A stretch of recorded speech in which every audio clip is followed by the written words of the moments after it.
to hitting you up often for your advice, and please contact them if you have ideas and suggestions. As of this morning, our team has stood up a website for this work at maine.gov/future. We'll also put the link in the chat, but we'll host the recordings for these meetings and any public-facing materials that the task force produces.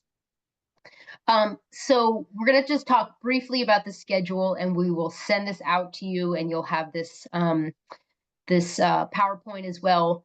We're meeting roughly monthly between now and October, and my team has said that, and President Dagler has said that. You will actually see we meet monthly somewhat. We have several months where we meet twice. We're trying to give you a tiny break in the summer, but again, this is a fairly tall order, so hopefully you can pencil these in. Please reach out to our team if you anticipate any conflicts with the dates listed. We imagine most of these meetings will be virtual, but we may work with your co-chairs on a possible in-person meeting or two when we're trying to make some decisions. These meetings will also be recorded again, so you can catch up if you miss anything.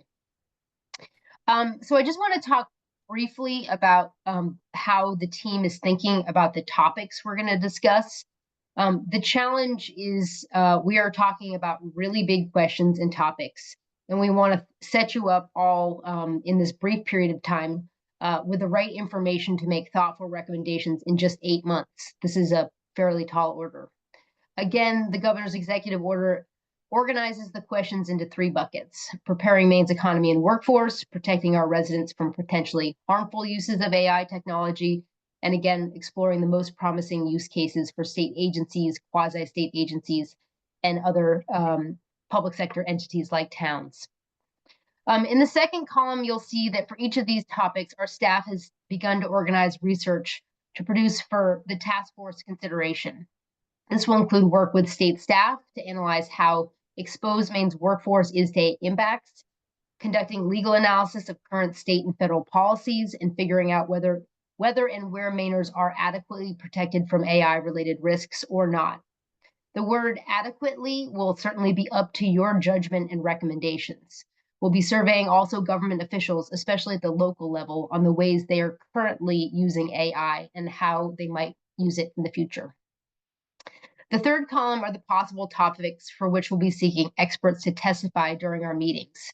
We imagine that we will hear from state and national experts and stakeholders about how AI is showing up in a wide range of different areas. The role of this task force and the advisors is key. Our role is to generate the questions that we want to produce analysis on, help clarify the policy areas where we want to answer those questions, suggest experts. Some of you are experts in fields of civil liberties, you're experts in AI. We want your advice about who this task force should hear from. We also will work with the staff and co-chairs to focus on those questions which most urgently require our engagement. The topics on AI are extremely broad. There are many bills already before the legislature, and we know that leaders across all 50 states, in Congress, in Maine schools, in universities, in state government, in businesses, healthcare organizations, we are all grappling with similar questions. But it's up to us to decide where does it make sense for us to lean in and engage. There will be no perfect solutions, but we believe that this diverse group is the right one to guide Maine's early engagement in this highly complicated, exciting, but sometimes fraught topic. So with that, I just want to briefly talk about the membership of this task force before I hand it back to your co-chairs. And I want to take a moment to talk about the governor's thinking about this group and why you are all asked to serve. So the task force is a mix of cabinet leaders from state government, legislators, and a range of perspectives from outside of state government. There are varying levels of familiarity with AI within the task force, and that is by design. Some of you have said to us, I'm not an AI expert. I hope to bring something to this, but I certainly couldn't tell you yet what to do. The whole point was the governor sought to create a diverse set of people that represent areas where AI is likely to have important repercussions. The governor has also brought together a set of AI technical advisors who have deep expertise in specific issues. So with that, again, I just really want to thank you all for being willing to sign up and be appointed by the governor. Again, I'm incredibly grateful to your co-chairs who are going to help lead this work with our staff. And I'm excited to hear from each one of you about why you said yes. Again, maybe the cabinet members had to, but the rest of you were willing to sign on. So again, thank you, and I will pass it back to President Daigle. So thank you, Hannah. Great overview of the work that we've got in front of us and the reasons that we're all here. I think many of us know each other, but just to make sure that we've got everything, all of our bases covered, and we understand who each of the participants is, we're going to go now through the list and just ask each to introduce themselves. It's a long list. We'll try and keep our intros to 30, 45 seconds or something like that, but make sure that we understand each of the participants' roles. And if it works for everyone, I'll just go through the list as it appears on the screen, skipping over the people who have already been introduced. So I'd start with Commissioner Fortman, and then we'll go to Commissioner Johnson. Thank you, President Daigle. Hi, everyone. Laura Fortman. I'm Commissioner of the Maine Department of Labor. And for us, in addition to being on the cabinet, I'm always excited to jump in and participate where I can. The first bucket and the third bucket are of particular interest to us at the department because of the work that we're already doing around workforce.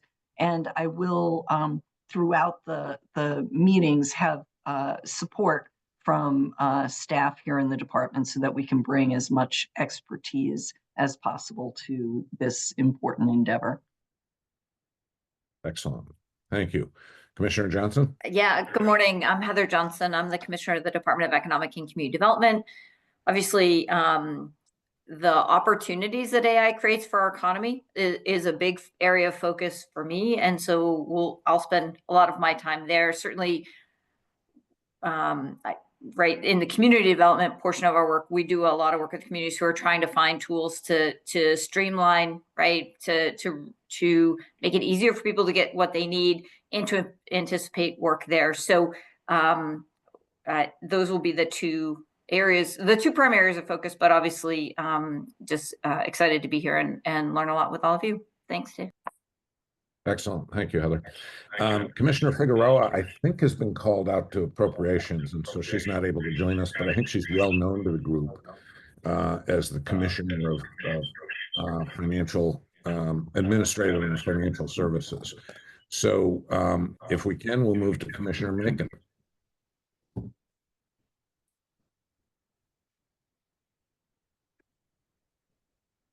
And if we can't, Pender's not here. Commissioner Gagne Holmes. Oh, you are? Okay.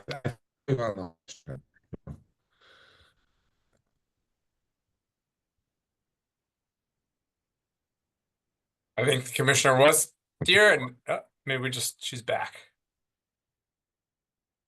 Yeah. Why don't we go to Commissioner Gagne? Are you good? Why don't we go to Commissioner Gagne Holmes, and then if Commissioner Macon fixes the audio problems, we'll come back to her. Thank you. Good afternoon. My name is Sarah Gagne Holmes. I'm the Commissioner of the Department of Health and Human Services, and I think there's lots of opportunity with AI, and I've been hearing from colleagues, commissioners of Health and Human Services Department across this country about how they're using AI, especially with their death, serious injury, and mortality review panels, and how AI can consolidate the information so that employees don't have to be re-traumatized by doing that work and presenting the information for review. So that's like one example of how other health and human services agencies are using AI, and I'm interested in learning more about how it can improve our services. Excellent, thank you. Commissioner Macon, are you? There you go. There you go. Oh, good. Okay. Hi, I'm Pender Macon. I'm Commissioner of the Department of Education.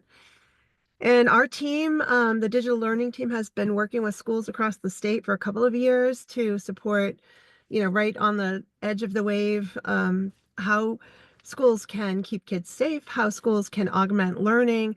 And the big question we have in front of us right now, and I think that's very exciting, is the question of the landscape for careers when these kids get out of school, it's going to look very different. And a lot of the rote learning and memorization and discrete factual pieces are going to be covered pretty well by AI. And so we're eager to look at how might education look different in order to make sure that all of our students are prepared to participate meaningfully in the future economy. And I was able to present on that at a national conference just last week on AI. Excellent. Yeah, the implications in education as well as in the workplace are huge. Let's move on to Ryan Lowe in the University of Maine system. Thanks, Dave. Good afternoon, everyone. I'm excited to see some of the familiar faces. I'm Ryan Lowe. I'm the Vice Chancellor for Finance and Administration at the University of Maine system for the past 10 years. Effective on Monday, I'll have a slightly new title. I'll be the Vice Chancellor for Finance and Artificial Intelligence Integration across the system. Really focusing on the financial oversight piece, but really also looking at ways that we can leverage AI at the system to drive operational efficiency and innovation across all of our campuses. And so really excited about that. I co-chair the system's Board of Trustees working group on AI. Really excited that there's a lot of overlap between our charge and that in the executive order. Personally, I'm using AI in nearly everything that I do, both personal and work, from managing my email and my calendar to leveraging models that we are using to our Board of Trustees to analyze, multi-year budget projections at each of our institutions. Really excited about the conversation on ways to use AI to drive efficiency in public administration between the system. My experience in state government, I see lots of opportunities. Some of the tools that I'm using that can automate things like routine tasks and reports, and state government and university systems, they're nothing if they're not routine tasks and reports. And so the ability to take that off our plates, I think will be a great thing. So really looking forward to the work of the group. Excellent. You've met me and you've met Hannah. So let's move to Brian Whitney. Yeah, thanks. Brian Whitney, I have the privilege of leading this unique public-private partnership called the Maine Technology Institute. MTI exists to help catalyze innovation in the state of Maine and help diversify and grow our economy. We've dipped our toe in the AI pond a little bit. We've provided some funding awards and support to Maine-based AI startups. We've utilized AI internally to help distill data from our client impact surveys, and obviously to do things like summarize meetings and replace some of those rote tasks. We're also exploring using it to reduce tedious employee tasks and to improve efficiency. And then finally, we're about to launch a new program at MTI that's going to provide free access to AI learning opportunities using an online platform. So we're hoping to help demystify AI for Maine businesses so that they can leverage it to improve productivity and efficiency.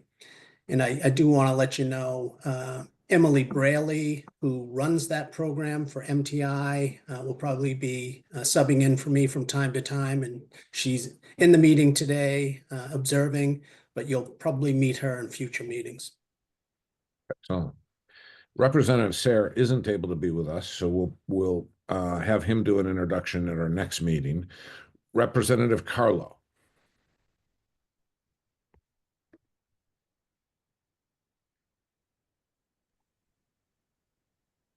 I believe Senator Libby is our only legislator who's able to join us today. All right. Thank you for that, Scott. Senator Libby, do you want to introduce yourself?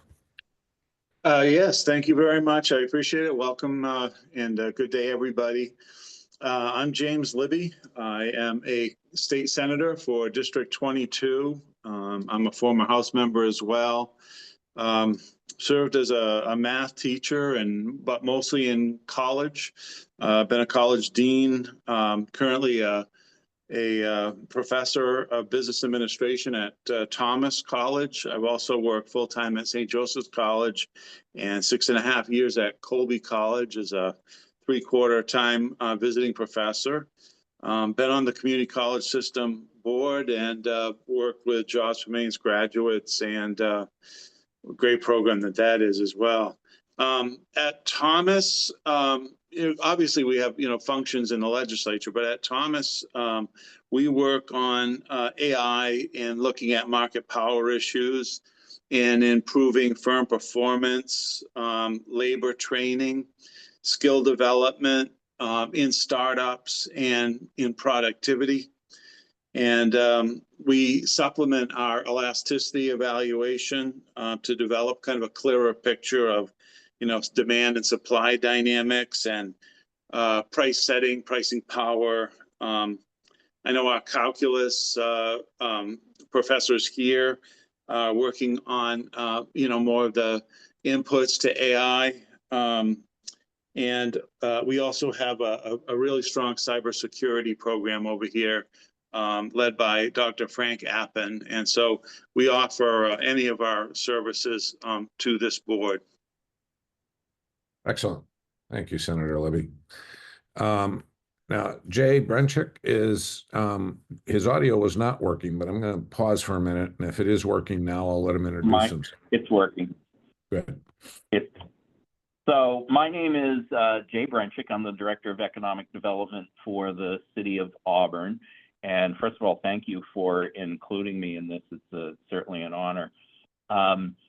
Along with Commissioner Johnson, I think the couple of things I'm really interested in is economy and workforce and mitigating risks, but also recognizing some opportunities.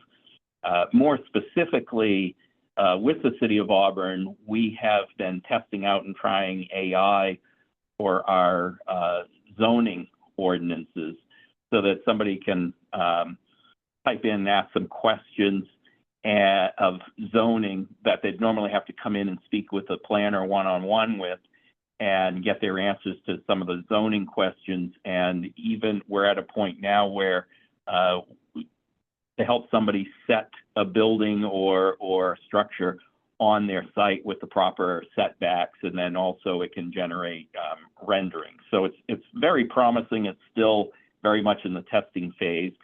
And then we've also been looking at it to understand Maine resource law, so like stormwater management, and answer questions with that. So my interest is kind of twofold.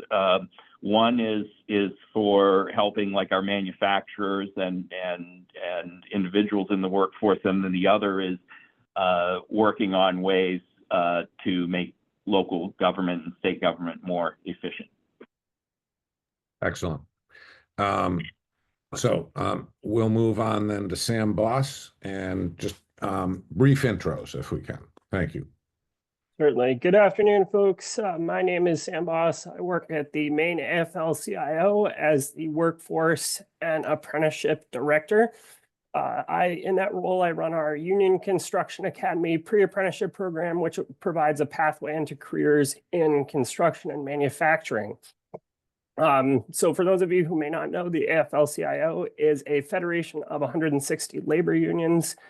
As you can imagine, one of the things that we're prioritizing as we think about this conversation about AI is ensuring that the benefits of artificial intelligence are shared and that workers are enjoying the benefits and are not marginalized by the introduction of new technologies.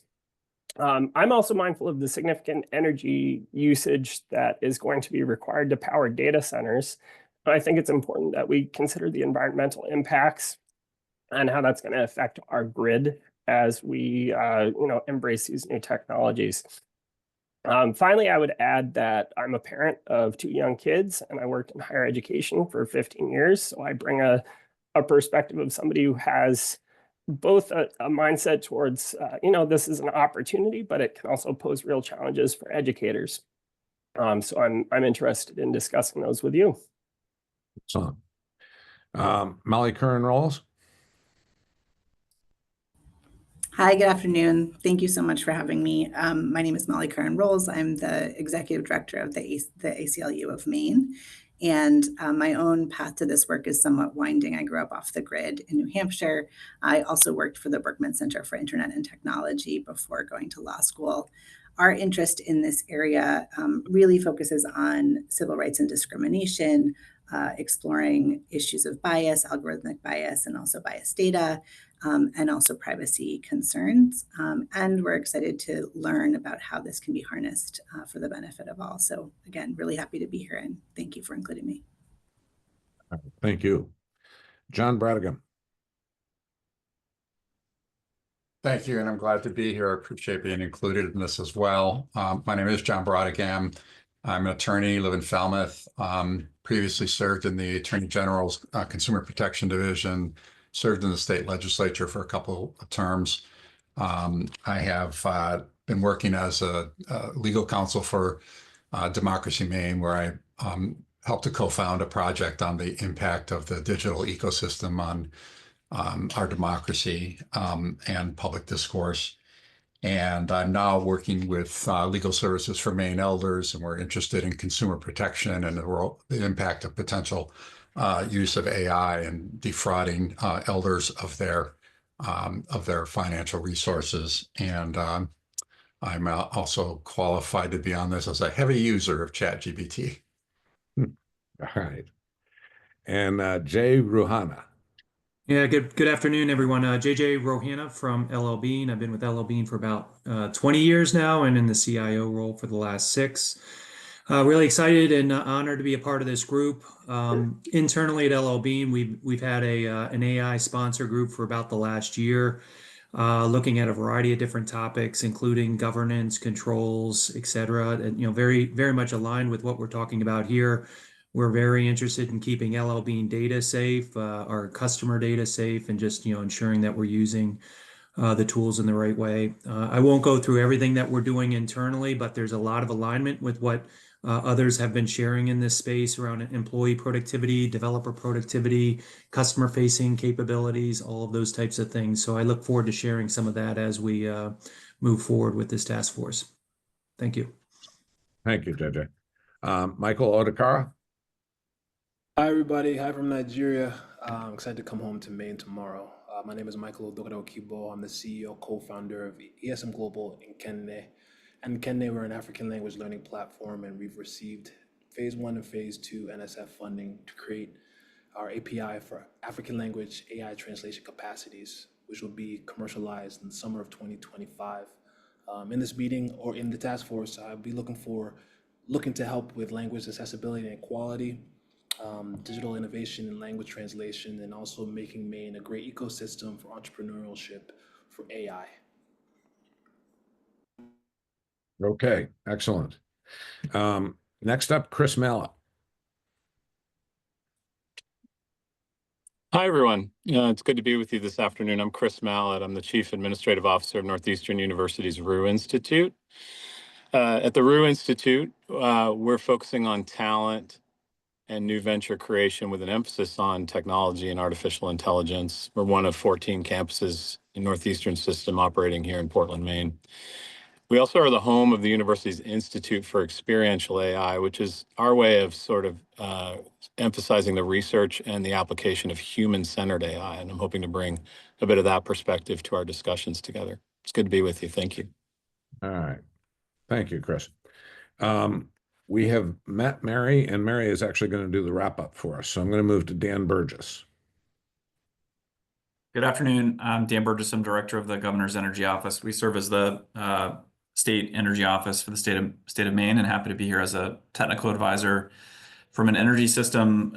We are excited to be here to provide assistance. I think as the electric grid is, I think, oftentimes referred to as the world's largest machine. And so there's, I think, opportunities to, with how the electrical system is managed, to look at best practices and trends. And then we're also, I think, interested in the energy needs of data centers to support AI and what those impacts could be for the electric system here in New England and Maine broadly. So happy to be here. Thank you.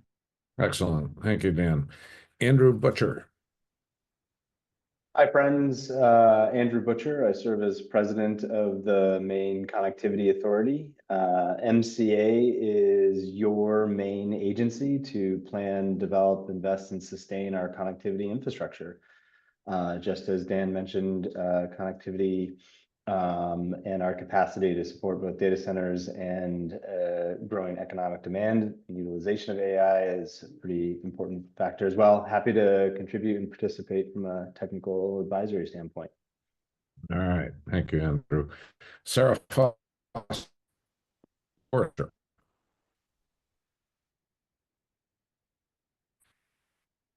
Sarah from the AG's office.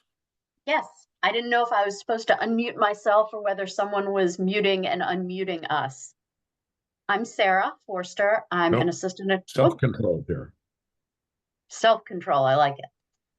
I'm an assistant attorney general in the attorney general's office. My clients are principally the Department of Education and the other state level education entities, as well as DECD. So maybe I got the nod to represent my office because not one, but two of my clients are also present on this committee. I will assess as they look for technical expertise, and it may be me, it may be one of my colleagues who know more about a particular area, but I'm happy to be here and happy to provide whatever assistance on behalf of Attorney General Fry in our office that we can. And Sarah, I do apologize. I just noticed the note from Scott where he would mute and unmute. So I apologize for the confusion. Nick Marquet from the OIT. Good afternoon, all. Excited to be here. I'm the Chief Information Officer for the state of Maine. I've worked in technology and government, state government for 21 years. I've had the privilege of seeing how technology has changed and shaped the way that state agencies serve the constituents in Maine. I want to continue that tradition and make sure that we're leveraging AI in a way that continues to create efficient and reliable outcomes for constituents. And leans into the three categories that the governor outlined for us here on the task force. So excited to be here. Look forward to working with you all. Excellent. Thank you. Sachin Davin from over at WEX. Hi, everyone. I'm currently the Chief Technology Officer here at WEX. Great to meet you all. I believe I'm new and not really had a chance to meet any of you. I've been working in technology for more than 25 years in software engineering, worked extensively with big data, machine learning, and AI for more than 2 decades at places like Microsoft, Visa, PayPal, and some other AI companies like Stitch Fix. And here at WEX now, our mission is to simplify the business of running a business for other businesses. We extensively use AI in our products. We use AI in how we function across WEX. AI is obviously a very transformational technology. A lot of parallels with what many of you have already shared. So look forward to sharing my experience and opportunities that we see with AI. There are obviously some challenges that we all have to be watchful for as well, but there's tremendous upside in how it can be leveraged. Great to be here. Thank you. Excellent. Sylvain Jama. Hello, everyone. My name is Sylvain Jaume. I'm the director of the University of New England School of Computer Science and Data Analytics and a professor of computer science. I started in artificial intelligence at the MIT Artificial Intelligence Lab, where I developed algorithms for radiologists and surgeons. I also launched data science and AI certificates and degree programs at Harvard University in Cambridge, Mass. And at the University of New England, I lead our programs in computer science, data science, statistics, and applied mathematics, and conduct research with the College of Osteopathic Medicine, the only medical school in the state of Maine. So I'm excited to be here and contribute. Excellent. Thank you. Mark McInnery. Hello, everyone. I'm Mark McInerney, Director of the Center for Workforce Research and Information, and I'm excited to see how the information that we produce might help to inform the work of the AI task force, and very interested in the potential of these technologies to enhance the productivity of the workforce, including of state government employees, and doing so in a way that safeguards the information that we are responsible for pertaining to the citizens and employers throughout the state. Thank you. Thank you, Mark. Warren Veldmanis. Hi, President Daigle. I'm Warren Veldmanis, managing partner at Future of Work Partners. We're a private investment business based here in Portland and in New York. We invest in companies. We make controlling stake investment in companies where we see interesting things happening with regards to the future of work. And a lot of that is sort of trying to bring the future forward faster into our companies. And consequently, I spend a lot of my time thinking about how AI is going to impact jobs. So I'm really thrilled to be involved. I love the state of Maine, and I love any opportunity to be helpful. I'll just also note I'm also teaching a course on the future of work down at NYU, where I get to hear from current undergrads about their views on the subject, which are really interesting and refreshing. So I'm just thrilled to be a part of this and look forward to contributing.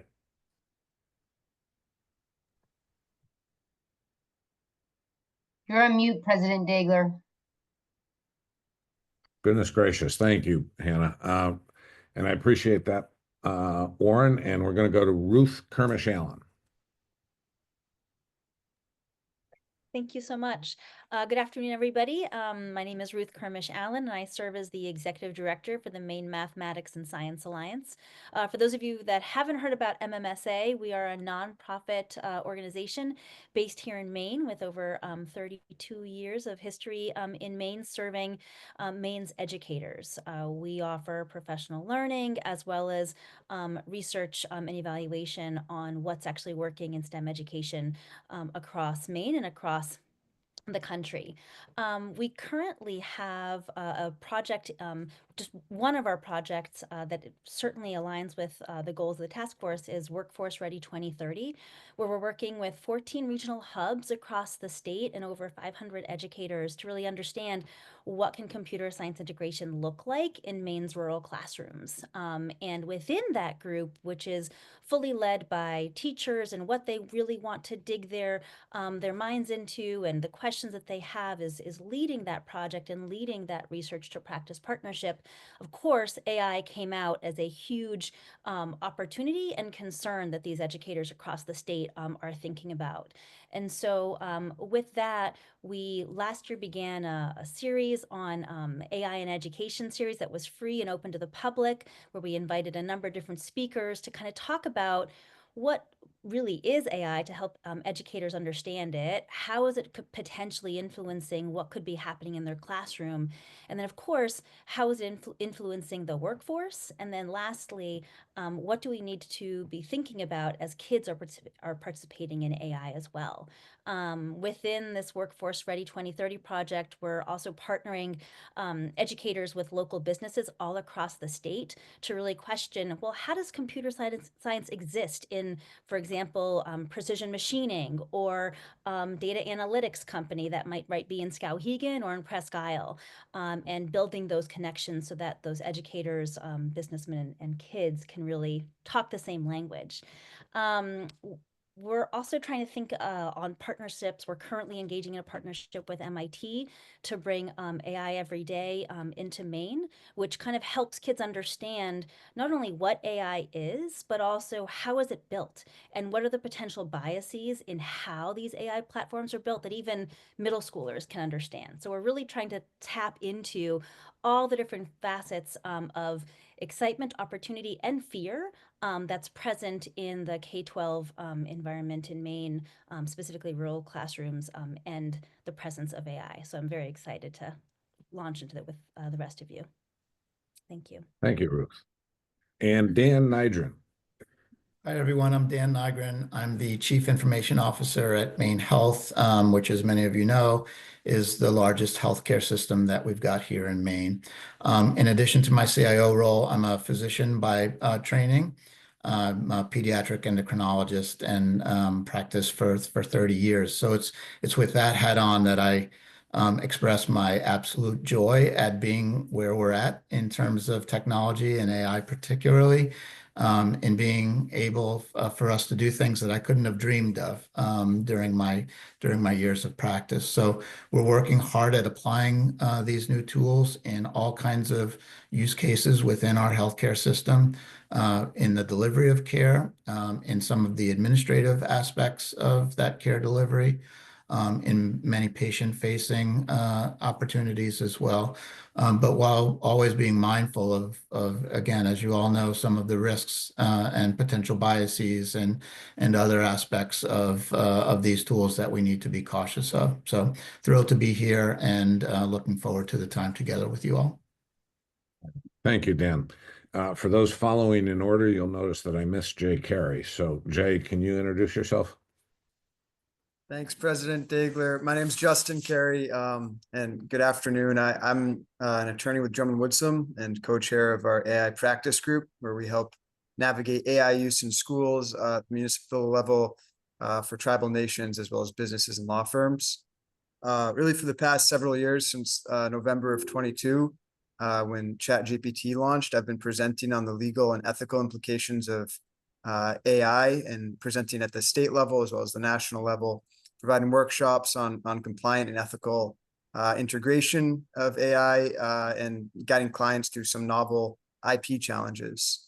We've also been assisting some towns and schools with a host of data privacy quandaries and generally just preparing clients for an unprecedented workplace impact. So that said, I'm thrilled to be here. I can't wait to have the opportunity to learn from all of you. Thanks.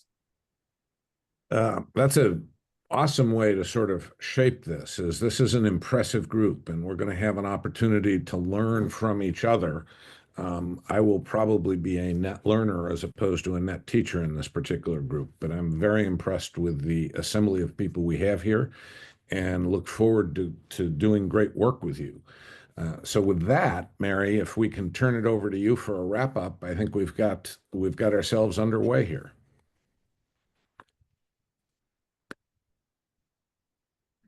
There we go.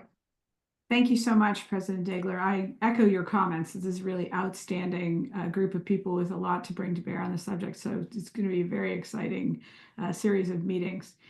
Our next meeting is scheduled for 2 weeks from today on Valentine's Day. So I'm so pleased to be sharing that holiday with you all from 12 to 2 on Zoom. I'm sure we'll share a lot of AI love in that time period. And we'll hear an overview of AI technology and to level set everyone. And I'm sure expand our knowledge of the jargon and be able to converse appropriately. And then we'll also hear about how other states have been approaching these topics and embrace some best practices, or at least some learnings from those areas. I've been told to keep an eye out for a communication from the GoFIF staff, who will be circulating preparatory materials in advance of the call. Hopefully not too much homework, but enough to give us a base for a good conversation. And with that, thank you all for your participation. Again, truly excited to be here with you, and have a great weekend. Great. Thanks, everyone. Thank you. Thank you. All right. Awesome. Thank you all. Safe travels, President Dagler. Thank you, Hannah. Thank you, See ya. President Dagler. Thank you.